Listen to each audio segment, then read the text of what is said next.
Дополнителни 5 години за легализација на бесправно изградените објекти предлага пратеничката група на ВМРО ДПМН и коалицијата, за што поднесе предлог закон за изменување на законот за постапување со бесправно изградените објекти по скратена постапка, а со образложение граѓаните да не останат со нерешени статуси за своите домови. Многу наши сограѓани со години се заглавени во лавиринтите на судски спорови за имотно-правни односи, разни постапки или претходни прашања кои не се по нивна вина.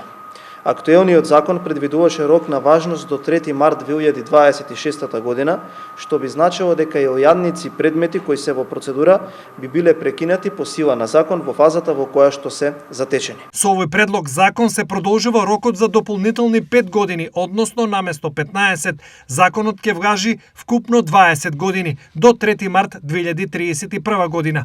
Според Стојановски, оваа измена не предвидува нови барања, туку е исклучиво во служба на оние граѓани што веќе поднеле документација и со години чекаат на својот имотен лист. Сакам да потенцирам дека оваа иницијатива доаѓа како директен одговор на барањето на управниот одбор на ЗЕОС и општините кои што секојдневно се соочуваат со реалните проблеми на граѓаните на терен.